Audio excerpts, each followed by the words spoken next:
traveling from the central plateau to the coffee plantations in the north. And the Portuguese continued that migration throughout the Liberation War. They needed more currency than burden through the exportation of coffee. So talking about laborers, contract labor system from the central plateau, or the Benguela Plateau as the missionaries called it, being moved up to the Congo region where the fighting breaks out on March the 15th, 1961. That project got me into contact with Canadian missionaries who were on the Central Plateau at the time, and it got me thinking about what were these Canadian missionaries doing or saying about this issue of forced labor or contract labor. So that's how I got onto the Canadian missionaries. And among them, I chose one with whom I was already familiar. I knew that he was engaged with the issue of contract labor. His name was Murray McGuinness, so I started doing a biography of Murray McGuinness, and it started at the CAS conference at York a couple of years ago, and it continued, as some of you know, in Angola. So this is sort of a next step based on more recent work from the United Church Archives in Toronto, which is very convenient. I spent several days there, but also from the archives that those of us involved in this, in the Angola project, spent some time in the Tory and I went through the secret police archives to see what they had to say about Murray. So those sources, this is mainly United Church Archives, and dealing with this question of silence. The question of silence means why were these missionaries silent about this issue of contract labor, and more significantly, perhaps, why were they silent about what they observed happened after the events of the 15th of March 1961 on the Central Plateau, where there's a wave of repression against the catechists, pastors, and students that were involved in these schools, churches, and other institutions of this mission. So the biography idea was inspired by a piece that D.B. Peckline did on a Swiss missionary in Châtelet. So I was going to follow the same sort of pattern with respect to Murray McGuinness, but now I'm talking about a sub-issue there. So these missionaries were there since the 1880s, rather, and their legitimation theory for their civilizing mission was that they were going to work towards the abolition of slavery in the Central Plateau. So the question is, since in their writings they say they identify the system of forced labor as a form of modern slavery, why do they keep quiet about it? The work of John Markham and Linda Haywood shows that there was something of a resistance movement on the Central Plateau that took shape in the late 1950s, prior to the outbreak of the armed struggle.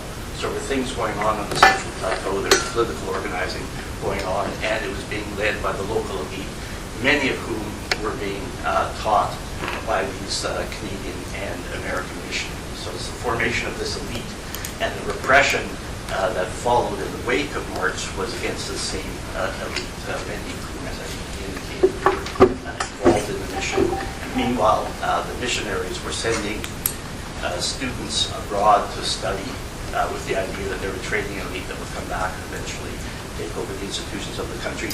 Among them was Jonas Savimbi, who became the leader of the movement known as UNITA. So this church, this mission, was very close to many members of this liberation movement called UNITA. Paralleling that, these missionaries, foreign missionaries, tended to divide the country into three different sections. So the Baptists had the north, the Methodists had the Luanda hinterland, and the Congregationalists, which became the United Church Mission, had this Central Plateau. So the Baptist missionaries had trained Holden Roberto, who was the head of the UPNLA, UPA, another liberation movement. The Methodists had trained Agostino Neto, who became the head of the MPLA.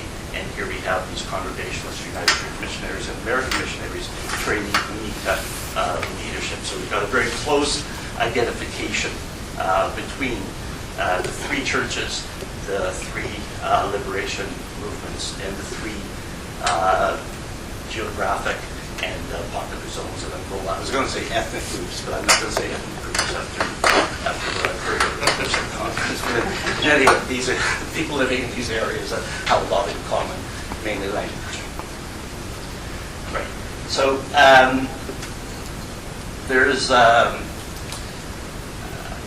well, I'm going to talk a little bit about this question of resistance within civil society on the Central Plateau, and I'm going to talk a little bit about what the missionary did when faced with the repression against this resistance movement to try to get to this issue of what it was that they were being silent about. The repression was physical against the pastors, catechists, and students of the church, and there was also what I'll call petty forms of repression or restrictions against the work of these missionaries. For example, there are really three things that they complained about. One was, as about 1963, if they wanted to travel outside of their own mission district, they had to have the permission of the people and get a permit to be able to travel outside of the mission district, which for them was an important thing because part of their job was supervising the mission work in the mission outstation. So they liked to move around. Plus, they had to spread this kingdom in different parts of Angola, so they had to be able to move into areas in which there weren't already missions established. So travel for them was a big deal, and after 63, they needed permission.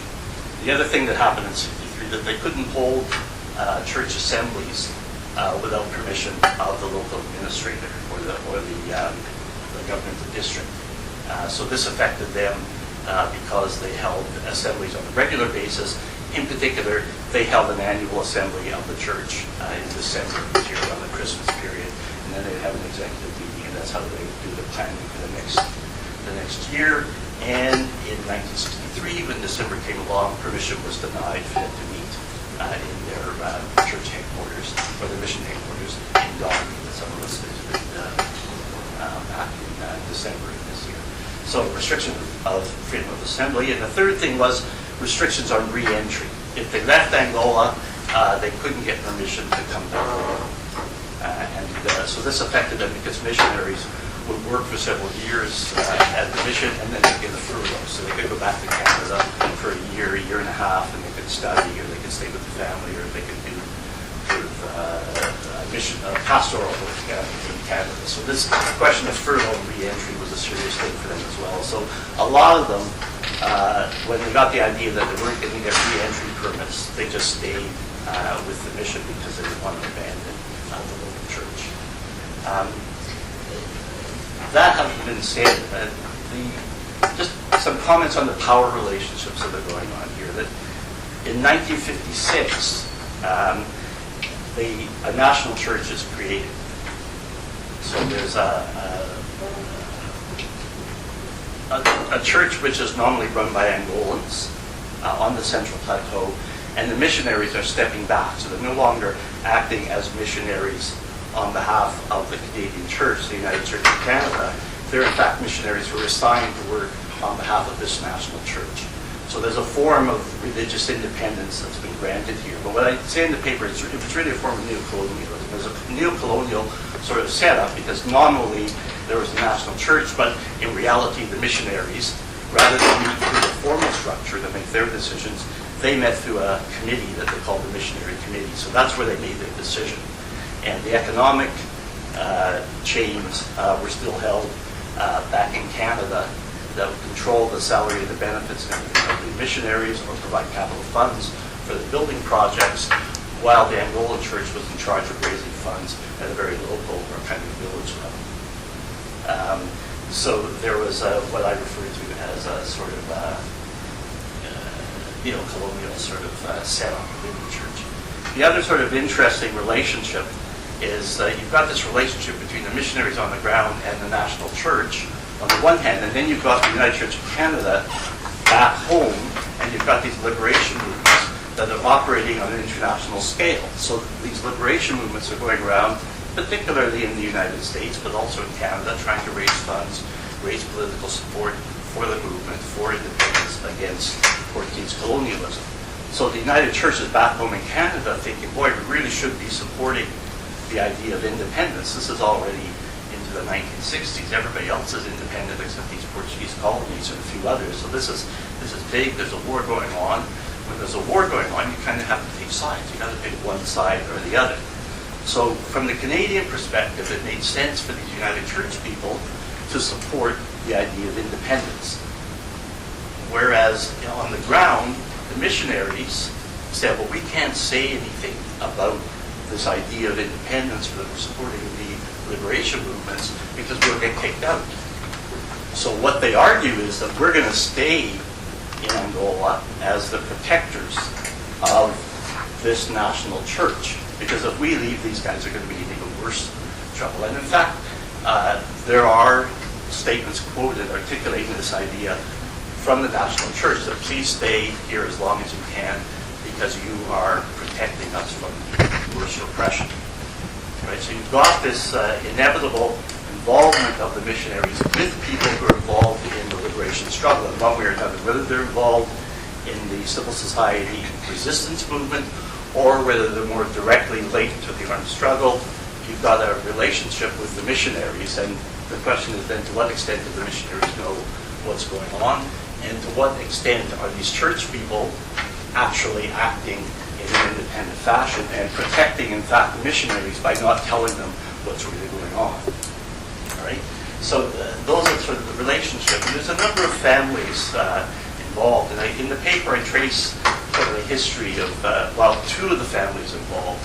And it just shows the confusion with respect to alliances to the different liberation movements. So not everybody on the Central Plateau is supporting UNITA. But some people are supporting MPLA, some people are supporting the FNLA. So within one family, in fact, you can see support for the different liberation movements. There's another family, which is really UNITA family. The Chitundas, Jeremiah Chitunda, becomes Suwimi's second in command and in fact killed in the streets of Luanda in 1992. The brother, Teodoro, is sent by the mission to become a teacher. He comes back, he teaches at Donny for about a month, and a year rather, and then he goes to work for the state system. And it turns out in 1966, he's called in by the P. They ask him, please give a statement, tell us what's going on. So he signs a statement, which we don't know really how to interpret this statement, what level of threats being used against him. But basically, he gives away the missionaries. He doesn't say anything about the UNITA people, but he tells them this missionary, that missionary, and that missionary doing this, this, and this. So there's an inquiry launched against the missionaries. So the missionaries get out of there. And one of them, Sid Gilchrist, who's the most vocal about his support for independence, has one son working in Zaire on behalf of the FMLA, and he's got another son working in Kitwe in Zambia, which is sort of the destination of the Underground Railroad, of people who are escaping from the Central Plateau in order to be involved in the liberation movement outside the country, and that becomes a recruiting ground for UNITA. So you can see that there's all kinds of connections.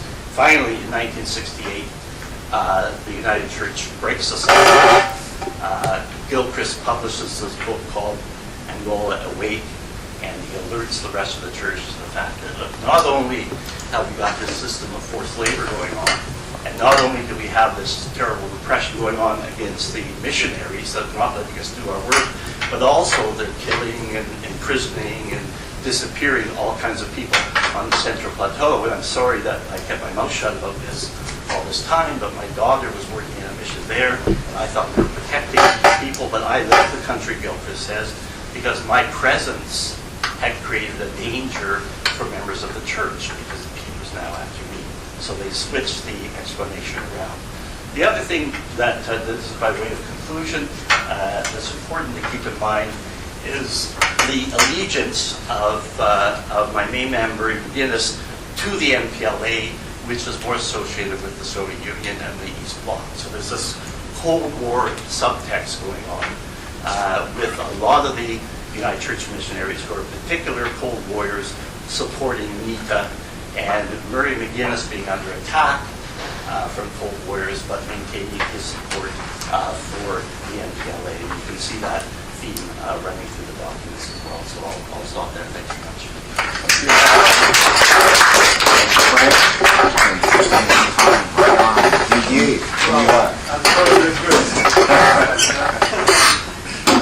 Okay, thank you, and thanks again, Vanessa, for putting together the panels and for inviting me. It was very pleasant to be here.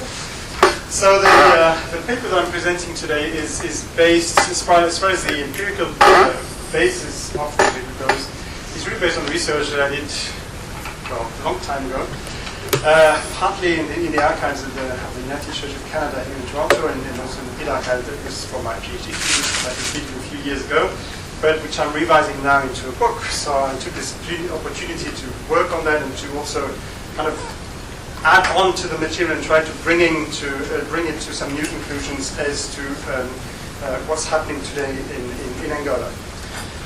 So, I mean, those of you who've been to Luanda recently, as Angola in general, and who had been there, let's say 10 years ago, will have been, like anybody else, shocked by the difference. I mean, Luanda, especially, is transforming itself, and some landmarks of this transformation are the new Marginal, which was inaugurated last year on the 28th of August 2012, which corresponded by chance, of course, to the 70th birthday of President José Eduardo dos Santos, which was also just by chance a few days before the second elections that took place since Angolan independence. This huge mega project of trying to turn the Marginal into some sort of a Rio-like mixture between Rio and Dubai, probably Rwanda. But this is just one of many other examples of this, revamping of the cityscape in Rwanda, in other cities of Angola.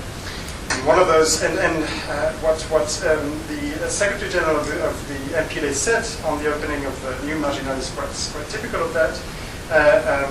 He said that now, with the opening of the new Marginal, but also with the reviving of the city, Angolans could have faith in the future, and that the Marginal was a clear testimony that the country was moving towards development.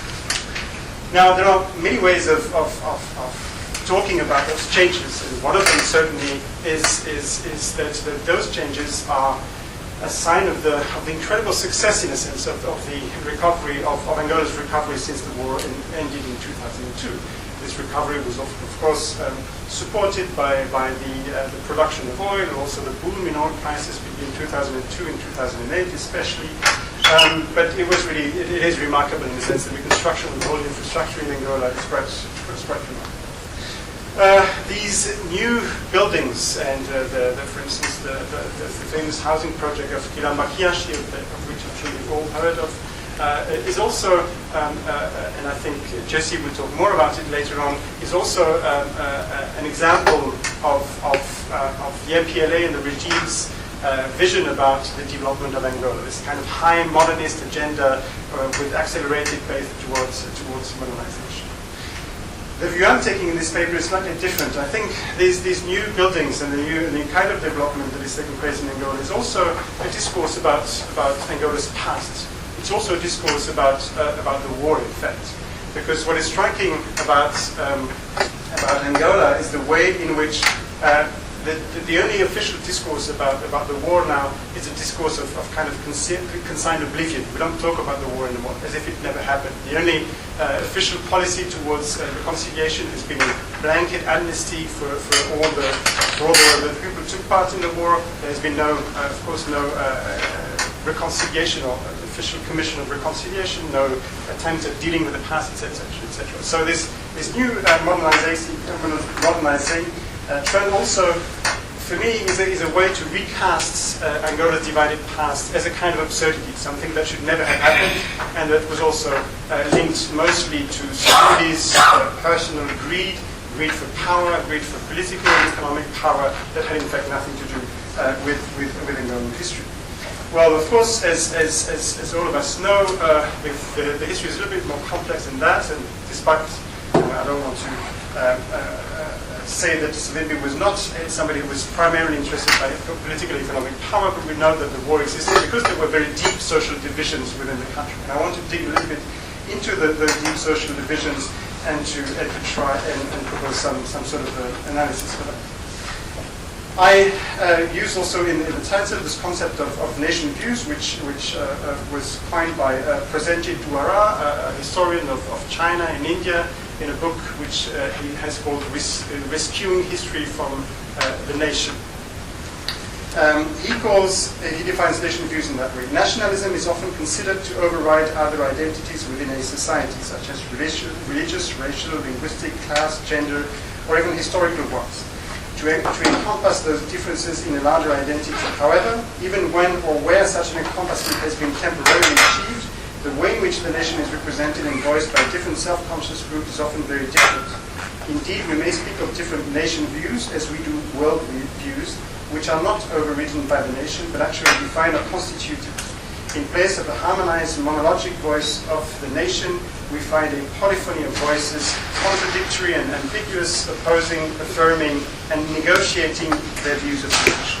There's two reasons why I think that this concept of nation view and the much more complex way in which Duara then analyzes nationalism in China in particular, two reasons why I think it makes sense here. The first one is because in Angola, since 2002, we are, and this is not nothing special for a country that comes out of a war, especially when the war ended with a clear victory of one part over the other.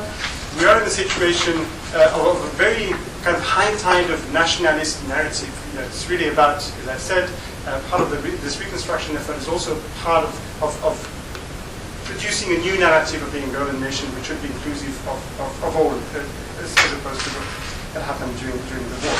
And there are many different examples of that new narrative, the history of the MPLA that came out last year, for instance, the Commission des Héroïs Nationaux, which was put in place but never actually met, and the other commission to write the history of Angola also, which was launched officially in 2009, but as far as I know, it has not really moved forward. But there is certainly a sense of a need to write the history of the new nation. The other thing that, so we are in one of those moments which Duara describes. But we're also in a moment, the other reason why I think Duara's concept of nation is quite interesting is that he uses it in order to propose a non-deterministic way of looking at the history of nations. And I think this is a good way of talking about the divisions in Angola. So my aim in this paper is twofold.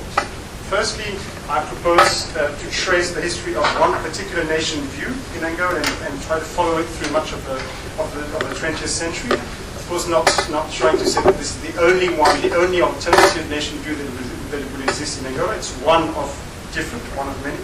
And second, and maybe more importantly, I argue that there is no historical determinism or even direct causality chain between a particular nation view, its political relevance, and its potential to be turned by political entrepreneurs into a tool for social and political mobilization. So a particular nation view can be very easily mobilizable for political purposes at a particular moment in time and no longer and lose that kind of political meaning later on. The divisions that I will be talking about in Angola, many of them go back to the colonial history, and in particular here I'm looking at the role of missions in kind of reinforcing or supporting those divisions, and Frank also mentioned that earlier. I was going to say a few words about mission and colonization, but I think I don't have the time. So just a few points for those who are not familiar with the history of missions in Africa. I don't know how I'm doing with time, but I'm fine, yeah. So there's the relationship between missions and traditional cultures has always been a very complex and in fact a contradictory one.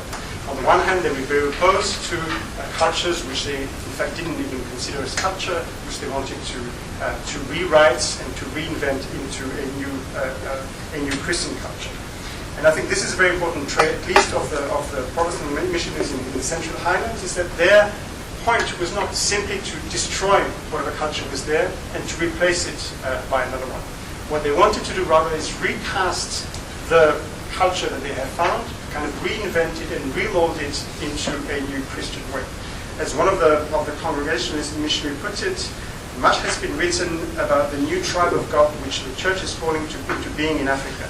My observation is, however, that unless the new tribe is rooted firmly in the soil of its own social heritage, it will not grow into a tribe at all, but rather it will fall apart into its components of déraciné, that is literally uprooted people. End of quote.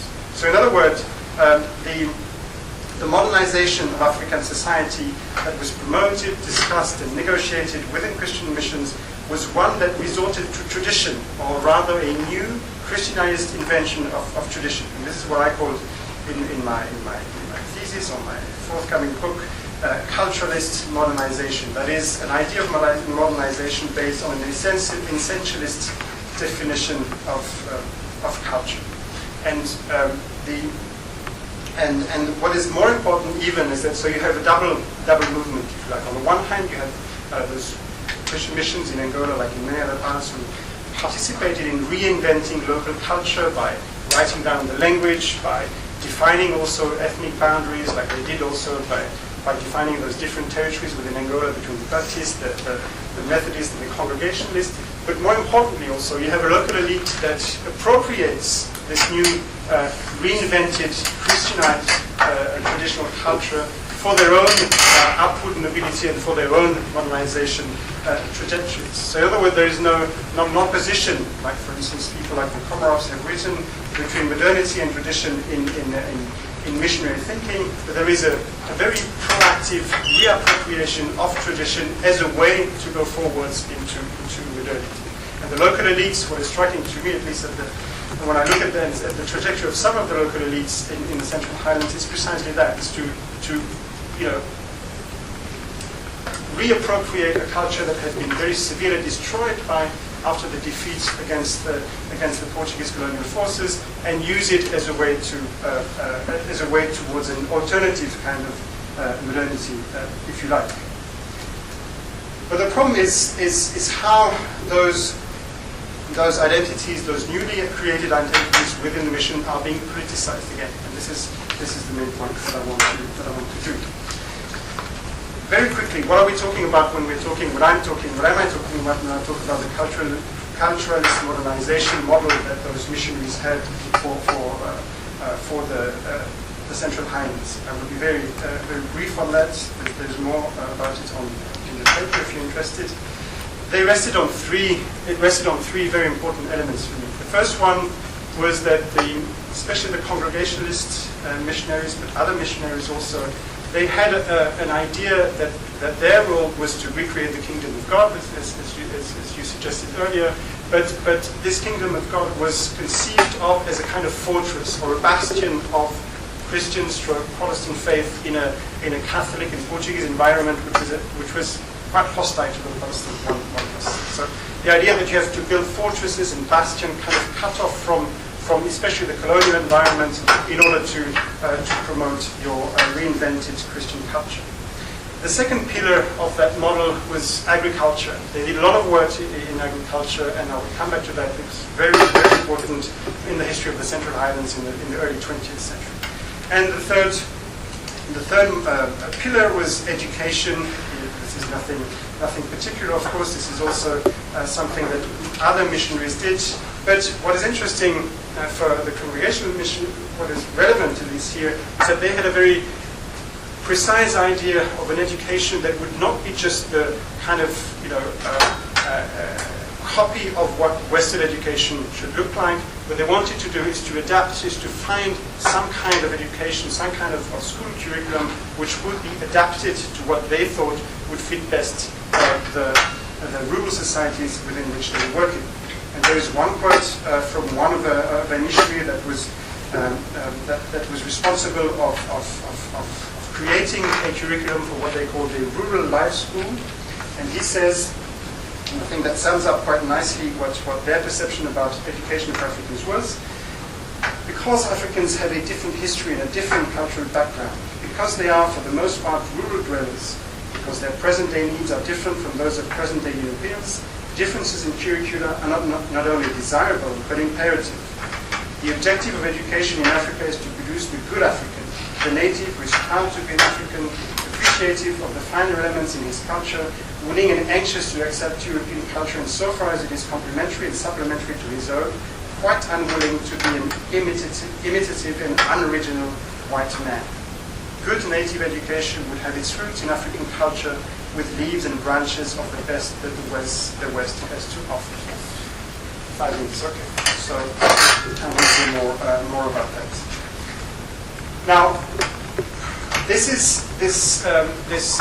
many authors who have written about the history of Angola, especially the Central Islands, something like Linda Haywood, but also John Marshall, all the main authors have also pointed out those links. And as you were saying before, there is this thread which is being made in Angola when you look at nationalism between the work of missions, the invention of ethnicities, and the participation in one of the 3 main nationalist movements, in a way that is very linear and very unproblematized or underproblematized.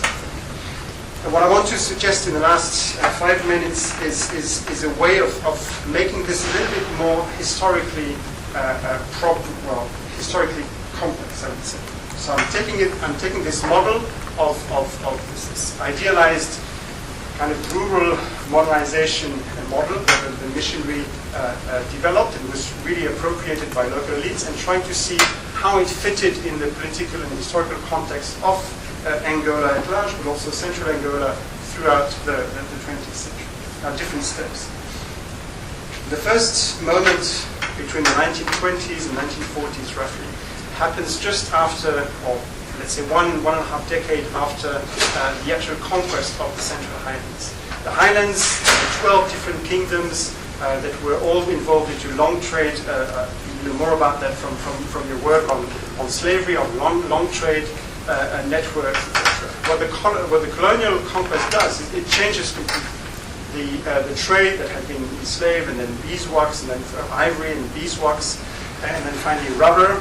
That had, there was a big rubber boom in the last part of the 19th century. This stops with colonial conquest, and those societies have to reinvent themselves in many ways. And the work of the missionaries on agriculture helps them immensely to find new ways of restructuring their societies, their political and economic societies, their livelihoods, etc. So in a sense, the model of those rural bastions fits really well with the transition from a caravan societies around long trade, long distance trade, and a society that now has to live on cash crop agriculture. And up until the mid-1940s, actually, it is possible in the Central Islands for peasant societies to be not very prosperous, but at least to kind of mitigate the negative elements of colonization thanks to agriculture. It is still possible to enter, to be part of the colonial economy through cash crop agriculture. And in that sense, those first 2 decades, they're really a high moment for the political meaning of that model of culturalist modernization.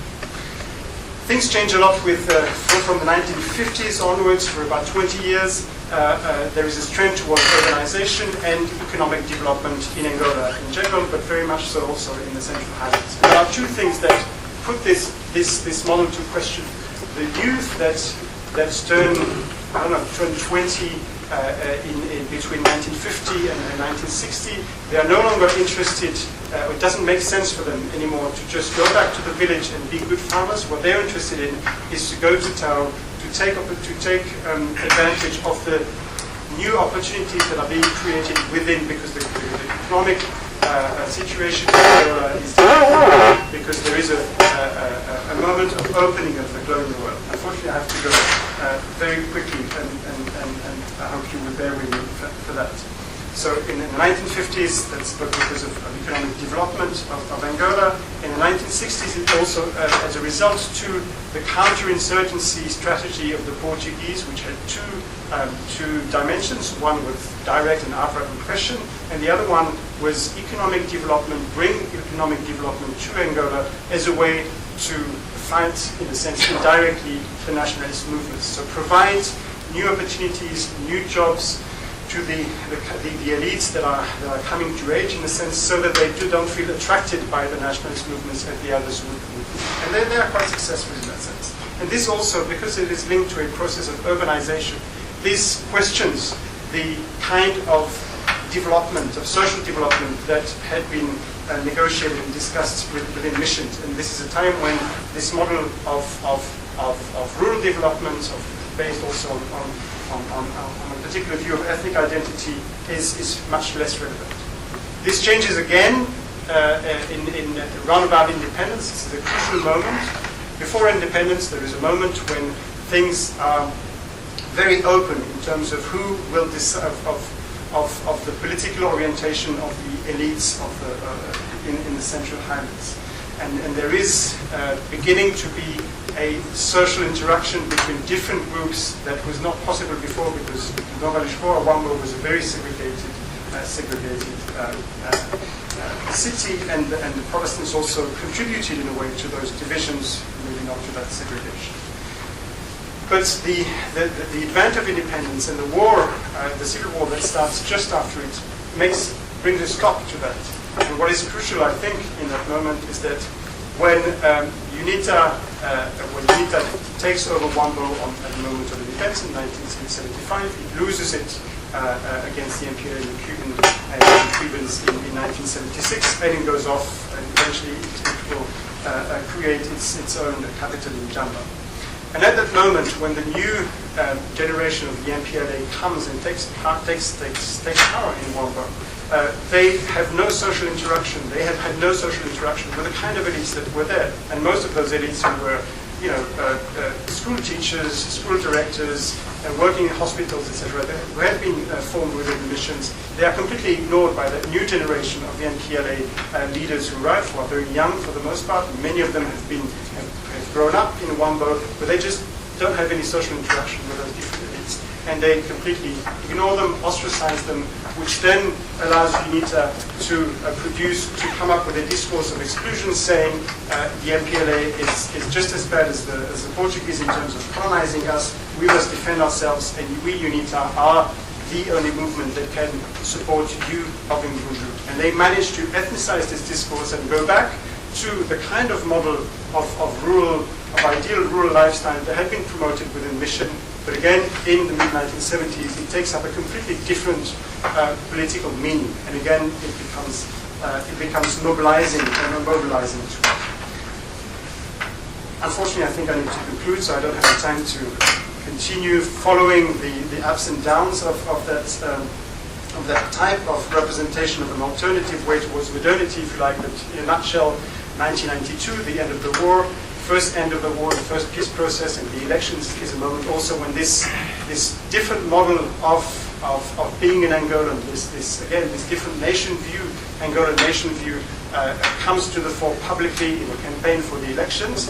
It disappears again during the civil war during the 90s. And since the end of the war, one of what was at stake also, I think, as far as the MPLA goes, towards the end of the war, was, and what has been possible since UNITA was defeated militarily, and since there has been no kind of general debate about what a new reconciled Angolan nation should be, what is at stake is precisely to make sure that those alternative nation views, such as the one promoted within UNITA with roots in the missionary societies of the Highlands, that those different nation views could not be brought forward in the political arena because they don't make sense anymore in the new context as they would have had 10 years earlier.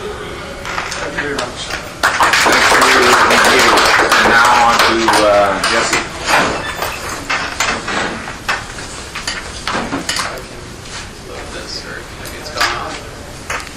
Oh, it's there somewhere. Okay, well, it's up on my screen, but I don't know. Maybe you went to sleep. We have to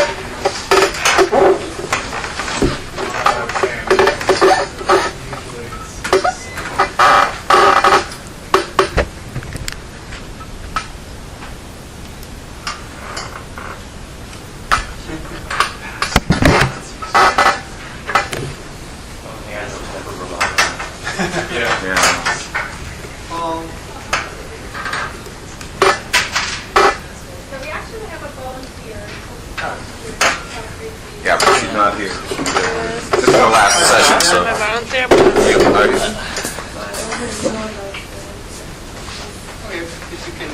figure it out. We'll just start without it.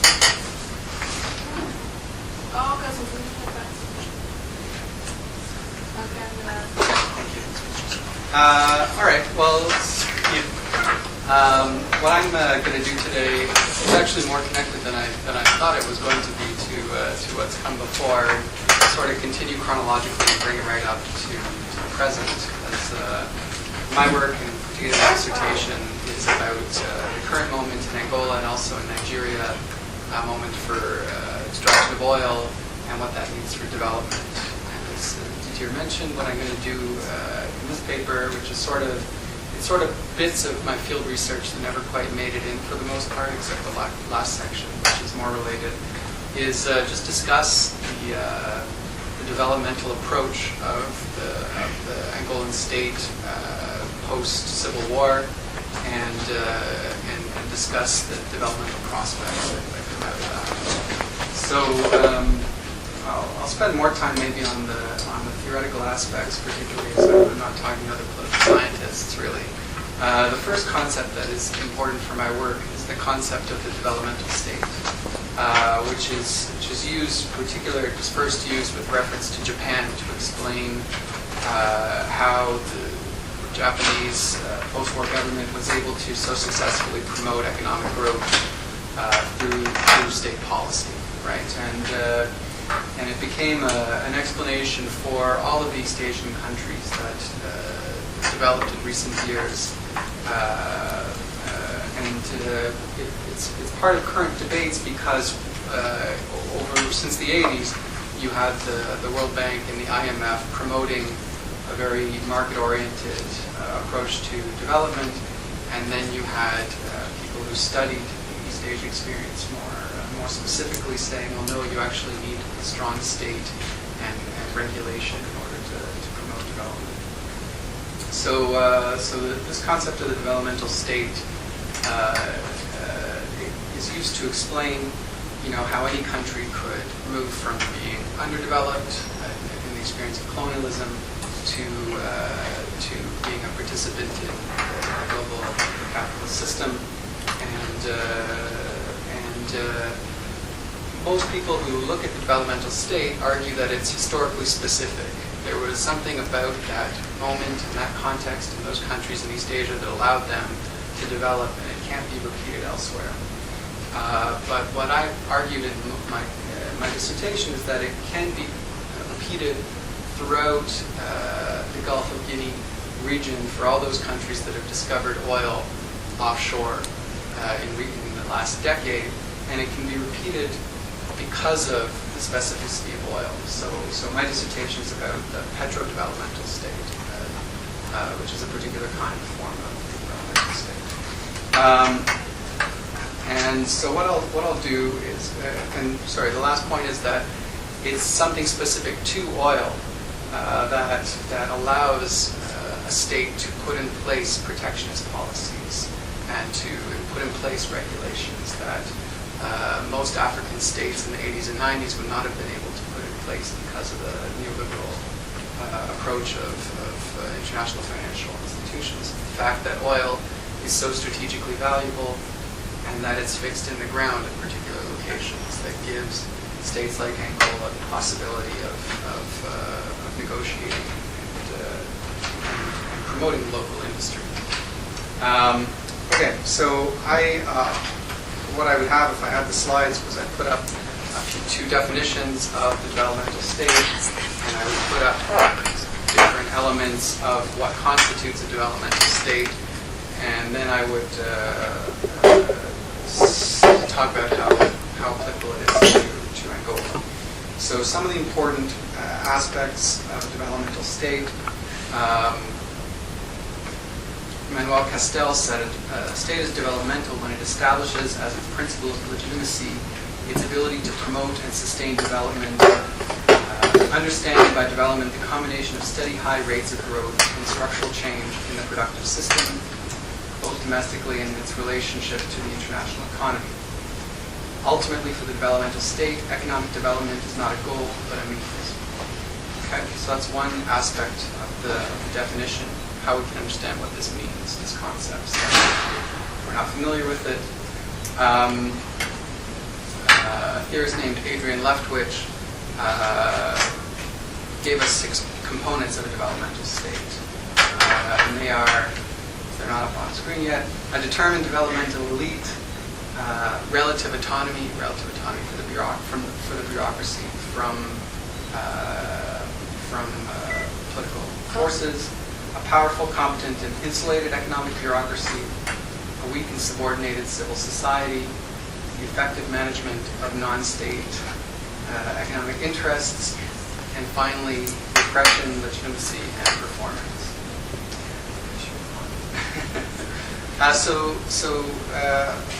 I could go on talking about the developmental state, but I don't know how useful that is. What I want to talk about is the fact that when this was applied to Angola, especially by David Sagi in 2009, the argument was that Angola isn't a developmental state. Thank you. Because it only meets 2 of those criteria.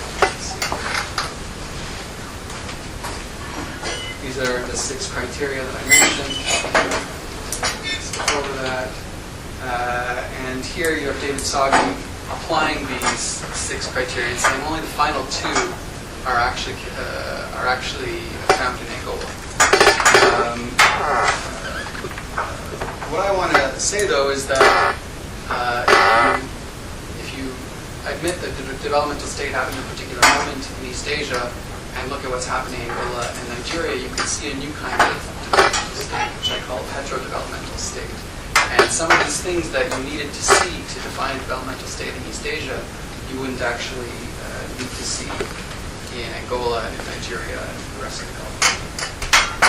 Okay, so I'm going to talk a little bit about this context for Angola, and particularly with reference to the comments that people were making with reference to what is needed for a developmental state from the elite. The Angolan elite are a very complex group that I've tried to study in some detail. What's often said about them is that, their accumulation strategy is neo-patrimonial. They seek political patronage, and they seek rent from oil and diamonds, and they are not developmental in any sense. And to some extent, this is true. And that is a big part of how you can think about the Angolan elite. But that doesn't necessarily mean that they aren't a modernizing or a developmentalist elite. Tony Hodges, who's written the most comprehensive political economy of Angola, began by focusing on their neo-patrimonial characteristics, but in some places in his writing, you see where he argues that they've moved to embrace capitalist accumulation to some extent. Here, over time, they've become restrictions on competition and globalization of the economy become increasingly important to the elite accumulation, and elite incorporation into domestic and international circuits of capital has become increasingly important to their enrichment. Okay. I want to speak very quickly just about oil itself and why the petro-developmental state is unique, without going too deep into it, but also touching on a second of those characteristics of the developmental state, which is relative autonomy. Because I would argue that relative autonomy for the bureaucrats of the state is not as crucial in a petro-developmental state because oil so dominates the economy. And everyone from the president down are tied to the effective operation of the petroleum sector. And because it is so centralized and there's no special interest group or no clique apart from the one that sustains the president and the elites around him, you don't necessarily need to have relative autonomy to have a functional oil sector. And that was certainly the case throughout the Civil War period as well. Ricardo Suarez de Oliveira studied the effectiveness of Sonangol.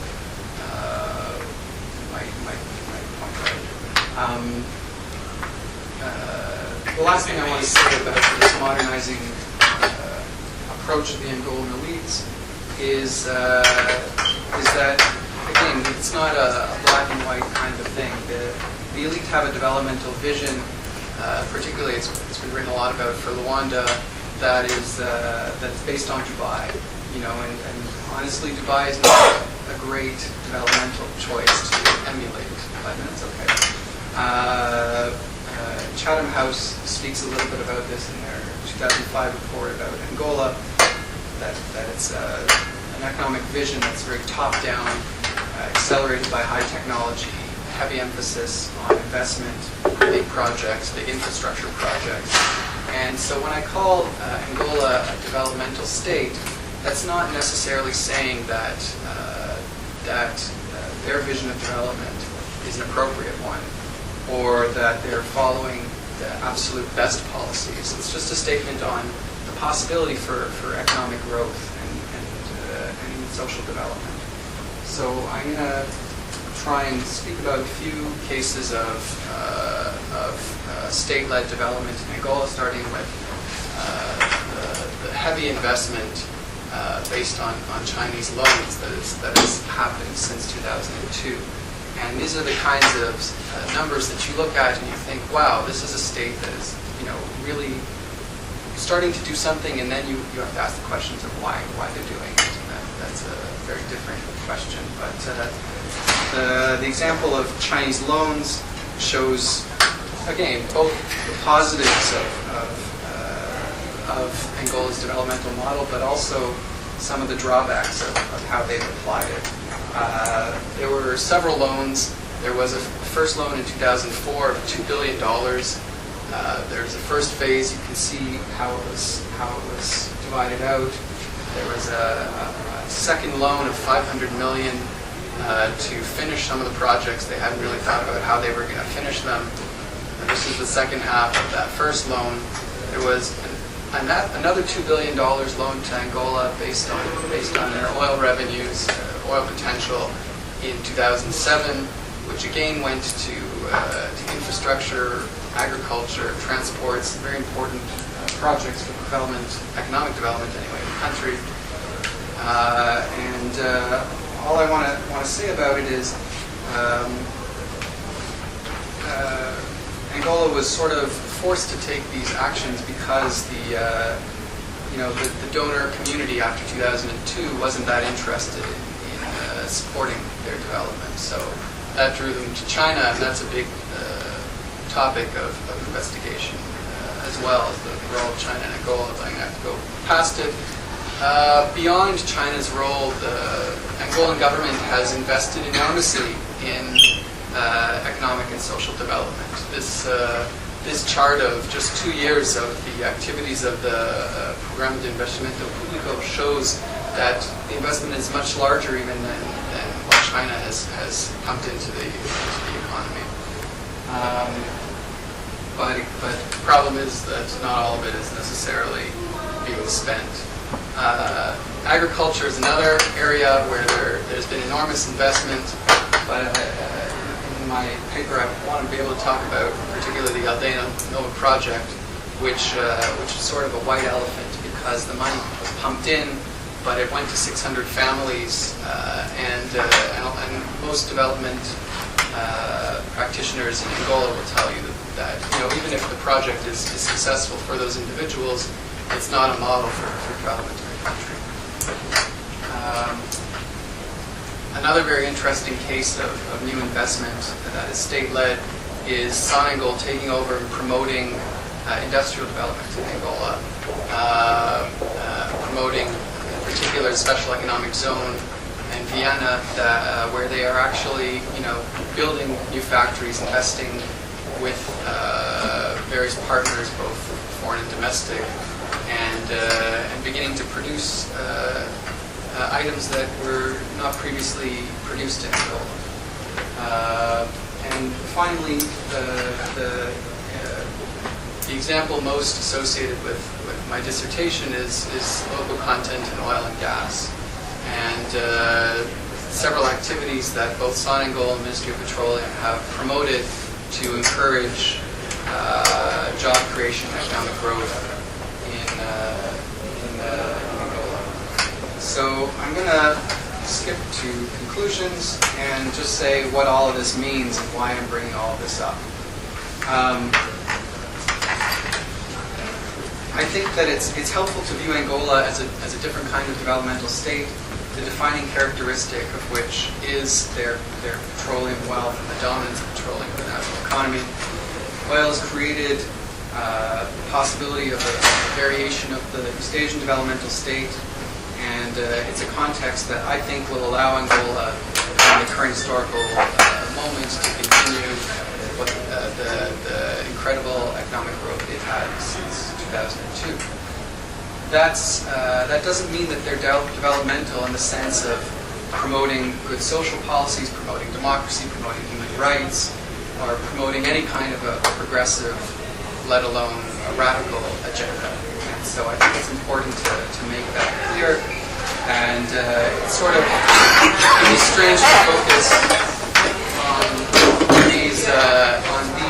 these new developments at a time when people in Angola are struggling for basic rights and basic freedoms. But what I believe is important to note is that the economic growth that I think will result from these investments, however problematic they may be, however efficient they may be, are going to have very real impacts on people's everyday lives, both in terms of economic opportunity and also in terms of higher quality of life as investments are in schools, hospitals, electrification programs, clean water programs, etc. So these are advances that can't simply be dismissed. At the same time, they're advances that need to be looked at critically in terms of the overall policies and developmental approach of the Angolan government. Thank you very much, Jesse. Our rapporteur, discussant, Eric Alvey. My thanks to Vanessa and Mira for having invited me to offer some comments today. One comment to start, which is that I've never done research in Angola. And while I'm reasonably well-read, I can't claim to have the real depth of knowledge that Didier, Jesse, and Frank have. So I guess I would characterize my comments and my thinking as those, to some extent, of an outsider, at least as far as research goes. So we've got 3 papers here that are essentially joined by their attention to Angola, and I think while they represent a fairly wide spectrum in terms of the kinds of questions they're asking and the sort of research that's behind them, one of the things that struck me as I was thinking about them is that they share an attention to the presence of a strong, if not necessarily hegemonic, but a strong modern state. I think that holds true for each of them, even if we're talking about different states at different points in time. And that sort of observation is part of what drove my thinking about the papers together. Before I sort of develop that thought and what I think it says for the sorts of ideas that each of the authors have developed, I thought I would spend a little bit of time on each of the 3 papers, because there are some specificities there that don't necessarily speak to one another directly. Just picking up with where Jesse left us just now is that he's gone into a subfield in the social sciences and in African studies that's gotten pretty well populated in the last decade and a half or so. Not just with the concept of the developmental state, but the social scientists have come up with a number of ways of understanding and analyzing and theorizing about what the state is doing and how and why. And I think that the idea of the developmental state is one of the most significant of these approaches for thinking about sort of contemporary African states, given the real weight that the idea of development carries in many African societies. I'm fairly well convinced by Jesse's argument here, even without having had the benefit of seeing a lot of the data that you've collected and learning more about your research in other parts of the Gulf of Guinea. And I think part of what's valuable about the work he's done is that it reminds us of some of the limits of formal models.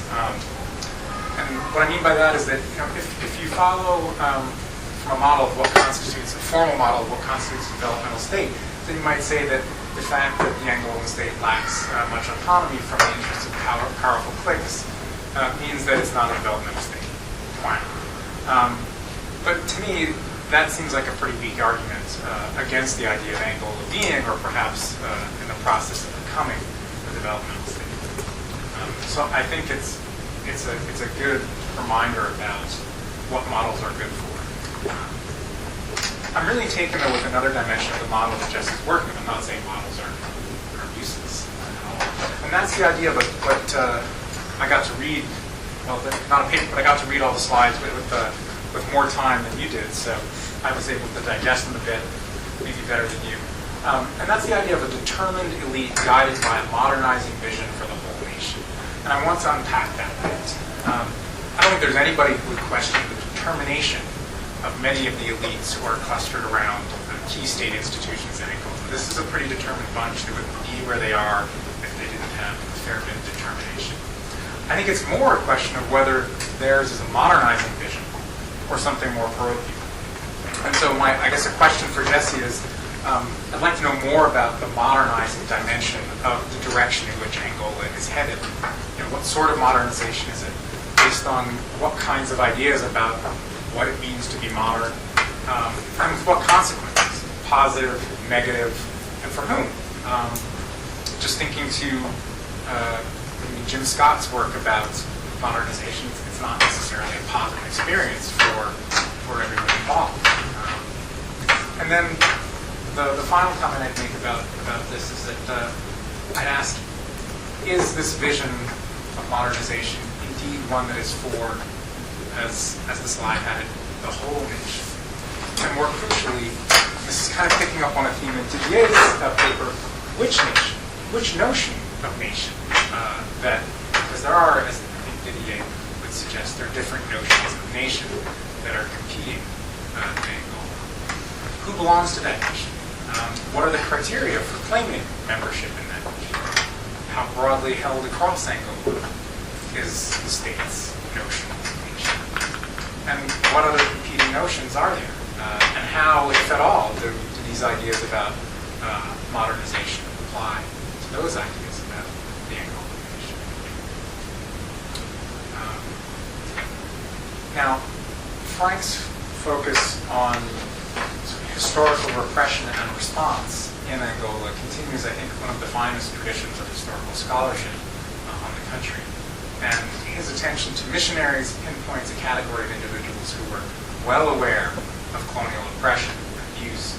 And moreover, and this is, well, I think this is a fair comment to make. They were individuals for whom the costs of speaking out, or at least when we compare them with other people in Angola, the costs of speaking out were not so high, at least if we compare it against the costs for Africans or even the costs of settlers. For foreign missionaries, there were certainly consequences, but they weren't as troublesome as they would have been for other people. And so it seems like to me that Frank is trying to explain their silence in two ways. I mean, why didn't they speak out? What took so long for that silence to be broken? And I think his answer is first that they were silent partly because of somewhat outdated and paternalistic ideas about their own role in the African church. The idea that we have to be here because we need to protect people and we need to keep the church going, and sometimes not having enough faith in Africans' abilities as members of the church to keep the church going, to keep promoting the kingdom. But second, I think they had not a completely naive, because they, as Frank was pointing out, they were concerned that if, for example, if they were at home, they would never be allowed back because they weren't completely naive about the colonial state. But they, I think, maybe had a somewhat naive view about the state, and that they held out some maybe still faint hope that it would be responsive to their gentle approach and their gentle suggestions for change. But some questions I had for Frank had to do with, really more to do with the labor side of the story. This won't surprise anybody who knows what I do, because a lot of my idea still has to do with labor. And I felt a little bit teased because there wasn't as much about labor in the paper as I had hoped. I'm kind of kidding with you, because I know there will be a lot about paper, a lot about labor in the larger study that you're working on. So, two questions. First, on the notion that McInnes saw contract labor as modern slavery. I'm curious about his use of the term, because I'd like to know more about where the phrase came from for him. I mean, of course, we can go back to 1905 and Henry Nevinson for his use of the term in looking at Angola. And so I guess coming from McInnes, was this similar to Nevinson in kind of being polemical as a kind of cudgel to pick up and criticize the Portuguese sort of purely political sphere? Or for him, was there something a bit more analytic in characterizing contract labor as modern slavery? And so that leads to my next question, which is related.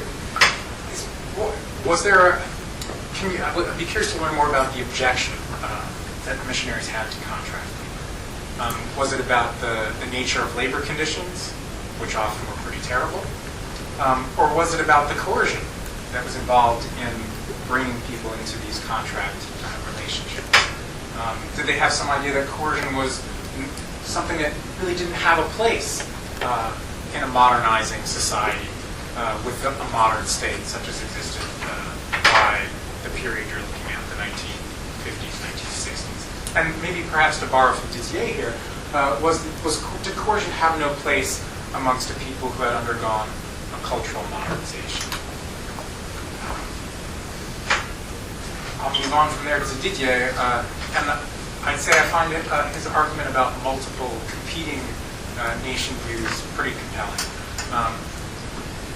In sort of occupying the present situation, looking backward to the past, about how this idea of competing nation views is useful for understanding how the state seeks to not just, or I guess in the recent past, not just sought to control the peace that came about 11 years ago, but now controlling public discourse about how Angola got on the road to peace, and the terrain through which it had passed in achieving peace, and what all that suggests about the path ahead. So I really liked those ideas, and I also found that this genealogy of the cultural modernization among the Okundu to be a really meticulous reconstruction of their encounter with Protestant Christianity and its aftermath. And I really liked his excavation of, he had to, I think, move through it pretty briskly here, but what he says right around the time of independence about these mutually exclusive nation views that just couldn't speak to one another, and how it resulted in kind of the splitting off of an important group of what we've been doing, to kind of sort of delivering them into the arms of Unita. I think that's a terrific snapshot of that historical moment. As an aside, speaking about Christianity, I have to say I was reminded of a thought that I had a long time ago when I was in a graduate seminar, which is that I'm actually very glad I don't do research on Christianity, because that means that I can read the Komarov's work, but I don't really have to master it. And so it's even better that I have someone like Didier to interpret it for me, because he does a good job of that. And what he has to say about historical contingency, I also found really pretty useful. And I mean, any argument about historical contingency is essentially saying it didn't have to be this way. There were other possibilities. Other historical outcomes were possible. The present situation, whatever that situation might be, was not inevitable. And for a state such as Angola is under the MPLA, this is not a welcome message. The MPLA does not want to hear this sort of message, because they depend on people believing that it in fact does need to be this way, and that there isn't something else that's possible. It's especially crucial when it comes to how people think about the future, because if people come to see the present as not having been inevitable, they may consider how the future might be different, and that's not a very welcome thought for an authoritarian state such as And then, so I guess I'd like to leave more time for these guys to talk, so I'm really just going to wrap it up with a couple of final thoughts. And I think this is something that applies to the study of post-colonial states in a number of parts of Africa. And that's that of seeing how the state is separate from the nation, to use Didier's language, or from civil society, to use Jesse's language. Or, and I'll stretch a little bit here, the state separate, to talk about Frank's study, the separation of the state from the subject population, which perhaps is almost sort of a common sense way of thinking about the relationship between the colonial state and the people. But I think there's a tendency to conceive of this separation as a puzzle, something that needs to be explained, something that on its face isn't quite logical, and so we have to figure out why it's this way. And there's no doubt that in some situations this is the case. It is a puzzle that requires explanation. But in the case of post-colonial authoritarian states, and I argue especially in the case of Angola, this sort of separation of the state from the nation, from society, it's exactly the point. It's to some extent the raison d'etre of the authoritarian state. Not seeing any need to be connected to the people of the rules and being subject to any claims they might make on the state. And that absence of threats, such as the one that UNITA used to represent, and enjoying the sorts of resources that are available via resource extraction. This is the leveraging of power that Jesse speaks about. The state can comfortably disengage from the nation or from civil society with little consequence. And so competing ideas about what that relationship between state and society should be, or alternative readings about Angola's history, and alternative understandings of the path on which the nation has traveled and might still travel, those alternative understandings are ignored. And the fact that the MPLA's historical narrative of the nation doesn't generate much resonance or echo amongst many of the state's citizens is of little concern, at least for the time being. Because right now they don't require loyalty, they only require fealty. And for other groups in Angola, of course, the lack of resonance is much more troubling. The dominant narrative of the Angolan nation state is one that doesn't have a space for their experiences, whether it's their memories of the past or their aspirations for the future. The panel was titled, as I was thinking about this today, Toward the Angolan Nation State. And so I started thinking about that term, nation state, and this is the lexicon that we often use almost without thinking about it, but it gives us this compound word, nation state. But the two don't have an inevitable tie to one another. You can have a nation without a state, and a state without a nation. But we live in at least an analytical world that's dominated by nation states, which posit them as this single container, to use Frank Cooper's phrase. And so I wonder, and this is the last question I'll ask, what kind of nationalism or national narrative, either about the past or about the future, what kind of narrative is possible when the two, the nation and the state, aren't joined hand in hand? Right. Thanks very much, Eric. Let's just open that up, and why don't you guys try and embed your question or your answers also in response to the points that Eric brought up. Any takers to begin with? Stefan. I just have a question for Jess. It's more of a curiosity towards your research. You started your talk showing some opinions about Angola and society. Some opinions that some people might find harsh, right? I know all of them are not coming necessarily from you, even though you agree with them. My question is, how do you see the reaction from within Angola? You know, like once you get out of there with your research and then you write about it, you know, and the other authors too, you know, that write this opinion about Angola. How is the return there? You know, how is your research after that? How they perceive you there? Okay. Well, I haven't returned yet, so we'll see. We'll see how it goes. But I mean, I got a lot of positive response and a lot of willingness of various people to speak to me because I phrased it in terms of, you know, how we can better use Angola's riches to develop the country. And I think as long as no one feels terribly embarrassed, which they're not going to by an academic writing for a small audience, then it won't be problematic if I say things that are very critical or repeat what other people have said that are very critical. It's more about how embarrassed they are by the audience to a particular comment. And I wish actually I ended the talk thinking that I hadn't been able to put enough nuance and enough criticism into it. So, and I think that comes out in the questions that Eric had for me as well. That it really has to be problematized, the model of development being chosen at the same time as you note how complex it is, because it's really offering new possibilities that weren't available in previous decades. Not only to Angola, but to any state that is discovering new oil in sub-Saharan Africa.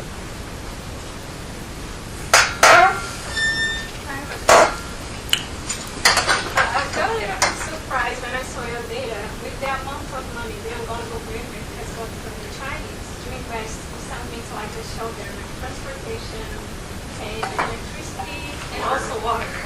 I think if the Angolans saw that, someone living in Rwanda saw that, they would be very surprised because there's no transportation system in Rwanda. They have actually 3 buses running for the whole city in very bad state. Water is a real problem there. They get out of water like almost every week. You live in a city, water is something very rare. And like electricity, working there can be a nightmare because you can have like a whole week without electricity. So where is this money? Where is this money end up? We need to do justice for our.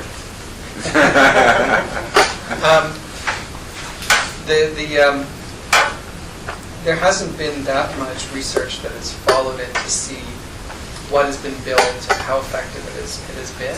But more and more disclosure is coming from the Angolan government. So you can go on the Ministry of Finance website and you can get lists of schools and hospitals built and road projects that have paved various roads, electrification projects. What I think you will find is that absent the efficiency of whether you needed to spend that amount of money on a particular project, and absent the question of whether it was the most important priority or whether it really was necessary, which are big questions. So I gloss over them, and I feel like it needs, it's hard to appreciate the nuance there. But absent that, the projects are happening on the ground in Angola, and a large amount of money is being poured into these projects. There is some electrification projects that reach the sex that are funded from Chinese loans, and I believe you could go and you could find every project on the ground in Angola, whether it's actually a hospital being used because there are doctors and equipment, whether it's a school that has teachers, or whether it's just a building. Those are questions that need to be answered also. The transport investments, I think, are probably the most easy to see and note the difference it's had, because whereas previously, it would take you almost a day to get to Wambo, you can do it very quickly now. The road building throughout the country is quite extraordinary, and a lot of money being sunk into the rail projects as well. It's I don't know whether they needed that amount of money to do what they've done, but something is being done, and something has been produced from it. There's still only one bus in all of Rwanda, right? Yeah, well, that's because something like that. there are problems with priorities, I think, where investment is going.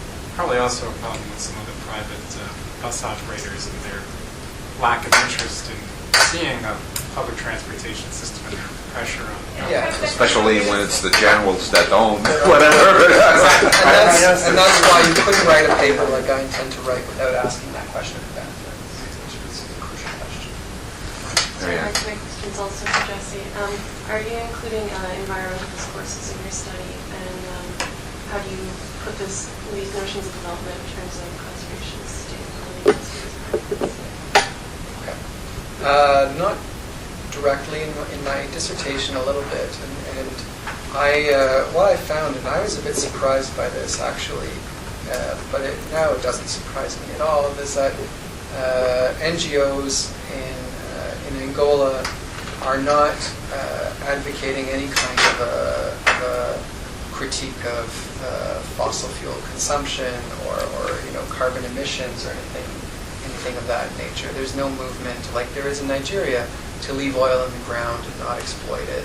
It doesn't exist.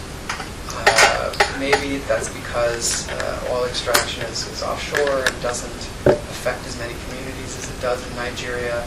More likely, it's just that it wouldn't be tolerated, and nobody could say that without, getting in really big trouble. So talk about topics that you couldn't really bring up. That would be among it. So for me as an outsider to go in and include those environmental critiques, it seems beyond what I want to do. But those are definitely good questions.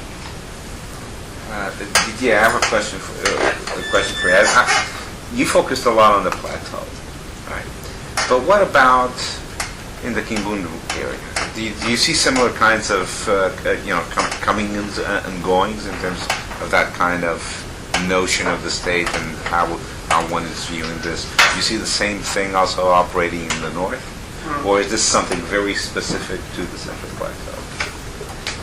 No, well, the reason why I focus on it is that really that's the only region or area on which I've done some serious research, going through the archives of missionaries being there, doing interviews, etc.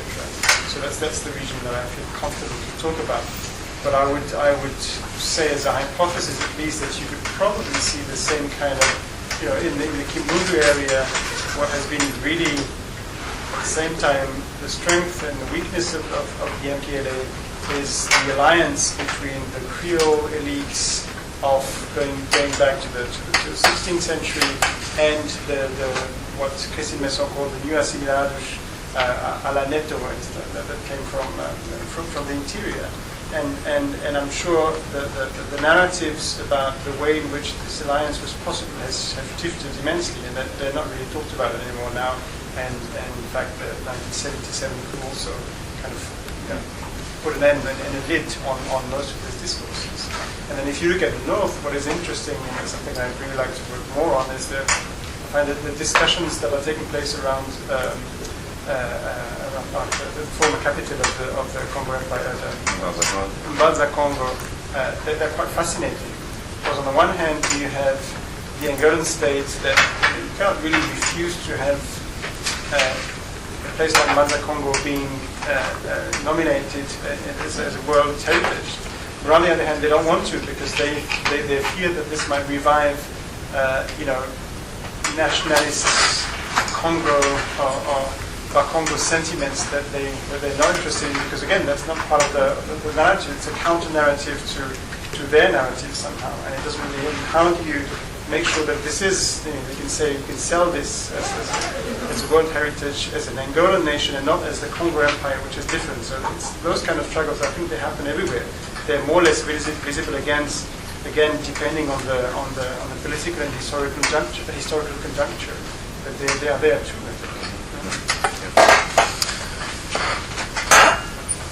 No other questions? We still have a few more minutes. Sure. I just had a question, Frank. I was curious about within the Protestant churches you're looking at. To what extent by the 60s was there a sort of an African component to its staff? I mean, whether it was fully Western priests or lay preachers, and I mean, your attention is on the mostly Canadian missionaries, but I'm kind of curious about the African component of the church staff.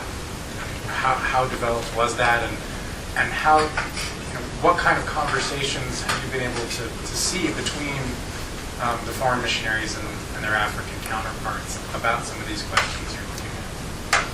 I mean, there is an African pastor head of the church as of 56, for example. There are other pastors. There are many pastors around, spread around since the 1920s. There are ordaining pastors. There's catechists all over the place. But what happens in the 60s, as the actions of the foreign missionaries are restricted, they try to look around to try to put some Angolans in positions of power, and they just don't have the personnel. So there's a number of people who are rising up the ranks or put into positions, but there's a real shortage, and there's a critique that we really didn't do very much to train an elite that could take over.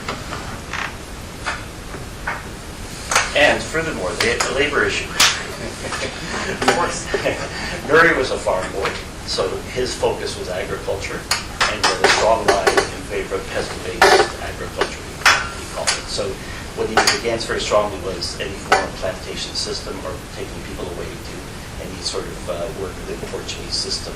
So he was a critique of the labor conditions. He also, before going to Angola, he deliberately moved to Toronto and went to work in a factory because he wanted to understand the labor perspective of things. So he did that before. He came back, he became a pastor in the church, and he became involved in strike action support of different strikes that would take place in Toronto. So he had a real labor consciousness. He said, in critiquing an ILO study of what was going on in about 1972, he said he didn't actually say modern slavery, he said light slavery, conditions of light slavery. So he was using, I think, the senses that were suggested. But I think, if I may just add on, I think one of the problems that they were confronted with, the missionaries, is that the kind of model that they had developed with a strong support of agriculture, that was possible to be a farmer, cash crop farmer in the 40s and to make it. You wouldn't get rich, but you could make it because there wasn't too many Portuguese around. But then in the 50s, you have the development of some kind of industrial development. You have also waves of Portuguese that come and take over land. There's a lot of pressure on land. So somehow there is also a very pragmatic problem for the communities, for the church communities, and for the missionaries is what do you do with all those? Somehow they have to get a job. So of course, I'm not saying that they were in favor, of course, of sending them off to the plantations because they knew that it was very harsh conditions. But it was difficult to also. They had to navigate between, the kind of thing that they had proposed was no longer possible, and there was also a drive on the part of the youth. At least that's what I saw in some of the sources that I looked at. Like they also them wanted to migrate. Sometimes were then in a dead end in terrible conditions, in slavery-like conditions. But I think it was difficult, I guess. There was a real practical problem of finding some employment for those who couldn't make it to the cities.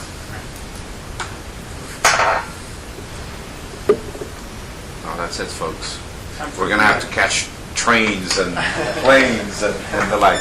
Thanks to everyone. Independence Day, right? Yeah.